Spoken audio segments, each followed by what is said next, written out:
ये 5 लोग करोड़ों की चोरी कर रहे हैं और पुलिस को ये बात पता चल जाती है, लेकिन फिर भी पुलिस उनका कुछ नहीं बिगाड़ सकती। आखिर क्यों? और ये लोग अमीर होकर आजाद घूम रहे। ये चोरी दिन दहाड़े सबके सामने की गई और इस चोरी के दौरान एक भी इंसान को खरोच तक नहीं आई। इस चोरी का स्पॉन्सर मारियो होता है, जो छोटी मोटी चोरी का मास्टरमाइंड होता है। फिर फर्नांडो और मारियो लोकेशन पर जाते हैं। फर्नांडो बैंक ऑफ रियो के सामने वाले गटर में एक मेजरमेंट टैप डालता है, जिसे पता चलता है कि ये नाला कितना गहरा है। उसके बाद फर्नांडो, मारियो और देवासो बैंक रॉबरी को प्लानिंग करने के लिए एक मीटिंग करते। वो बैंक में सुरंग खोदने की योजना बना रहे और मोशन सेंसर को कंट्रोल करने के लिए एक सूट बनाते। अब उनके सामने सिर्फ एक प्रॉब्लम थी कि बैंक के लॉकर को कैसे खोला जाए।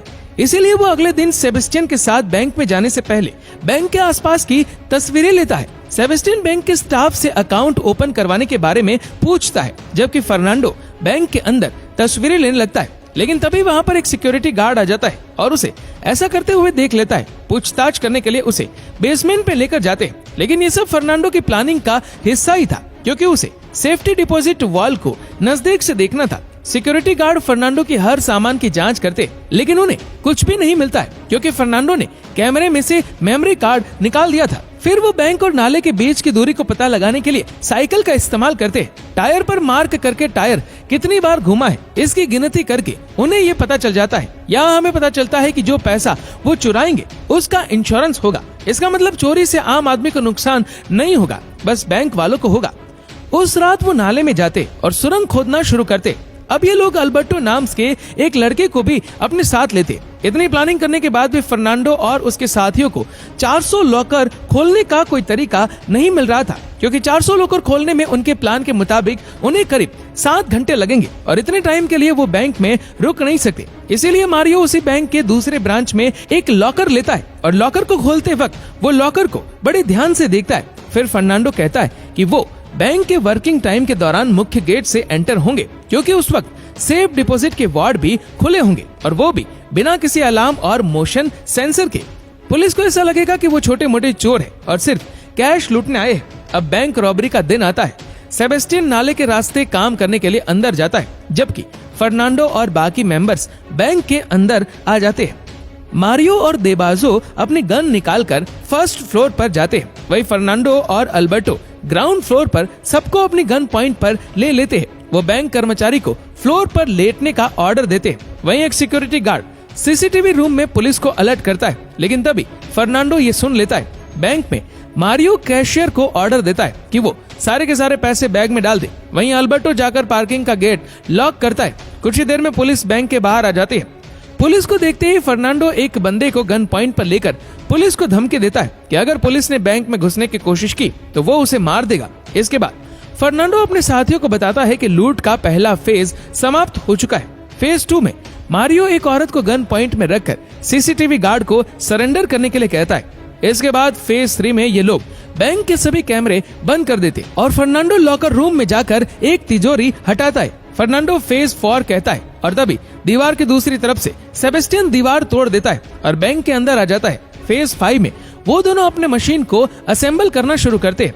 दोस्तों, ये एक कैनन पावर मशीन है जो सिर्फ 7 सेकंड में लॉकर तोड़ सकती है। फिर दोनों लॉकर तोड़ना शुरू करते हैं। इसी बीच पुलिस, मीडिया और बंधकों के रिलेटिव बैंक के बाहर इकट्ठा होने लगते हैं। अचानक छत पर उन्हें पुलिस टीम की आवाज सुनाई देती है। वहीं मारियो के पास जो सिक्योरिटी गार्ड का फोन होता है, उससे पुलिस कैप्टन को कॉल करता है और उससे बैंक की छत पर से पुलिस को हटाने के लिए कहता है, नहीं तो वह बंधकों को मार देगा। फिर कैप्टन को ये बात माननी पड़ती है, लेकिन पुलिस कैप्टन चुपके से 2 स्नाइपर को दूसरी बिल्डिंग के छत पर भेज देती है। दरअसल फर्नांडो ने इस बारे में पहले ही सोच रखा था कि पुलिस उन्हें घेर लेगी और लॉकर तोड़ने तक उन्हें कोई ऐसा चाहिए जो पुलिस को बातों में उलझा सके। इसीलिए फर्नांडो ने मारियो को ट्रेन करके रखा था।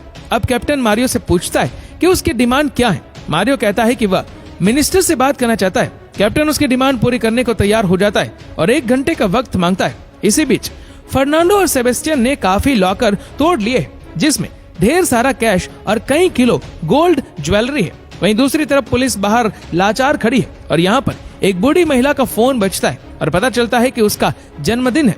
मारियो उस महिला को विश करता है। वहीं देबाजो उसके लिए चॉकलेट लेकर आता है। पुलिस भी बर्थडे सेलिब्रेट करते हुए देखती है और मारियो उस महिला को गिफ्ट के रूप में आजाद कर देता है। मारियो खिड़की के सामने आकर पुलिस कैप्टन को फोन करता है और कहता है कि उसने अपने जीवन के 15 साल जेल में बिताए और वह तभी सरेंडर करेगा जब उसे आश्वासन दिया जाएगा कि उसे कम से कम सजा होगी। कैप्टन इस बात से मान जाता है और स्नाइपर को पीछे हटने का आदेश देता है। अब मारियो ने सभी बंधकों को फर्स्ट फ्लोर पर बंद कर दिया है। फर्नांडो और बाकी साथी लूट का सामान लेकर वहां से निकलते। फिर मारियो अपना फोन बंद कर देता है। इससे पुलिस कैप्टन को शक हो जाता है। तभी पुलिस कैप्टन की नजर गटर पर पड़ जाती है और सोचता है कि बैंक रॉबर्स इस रास्ते से भी भाग सकते हैं। सब मिलकर लूट का सारा सामान सुरंग के जरिए नीचे फेंकते हैं और एक बोट में रखते।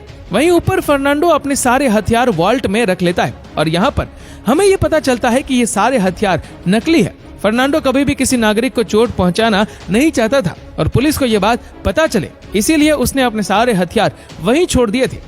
बैंक से सब निकल जाते हैं और उनके जाते ही बंधक अपने फोन उठाते हैं और अपने रिश्तेदारों को बताते हैं कि चोर यहाँ से जा चुके हैं। ये जानकर पुलिस एक टीम नाले में भेजता है जबकि दूसरी टीम सामने बैंक से एंटर होती है और फर्नांडो और मारियो सुरंग के सभी सबूत को वहां से मिटाते हैं और बाकी साथियों के साथ बोट में सवार हो जाते हैं। यहाँ हमें ये पता चलता है कि फर्नांडो ये जानता था कि पुलिस को नाले के बारे में मालूम पड़ जाएगा, इसीलिए वह नाले में एक छोटा सा डैम बनाते हैं ताकि पानी का लेवल बढ़ जाए, जिससे वह मोटर बोट को दूसरी दिशा में ले जा सके। पुलिस कैप्टन बैंक के अंदर आता है जहाँ पर वह सुरंग का रास्ता देखते हैं, लेकिन तब तक काफी देर हो चुकी होती है क्योंकि फर्नांडो और उसके साथी वहां से निकल चुके।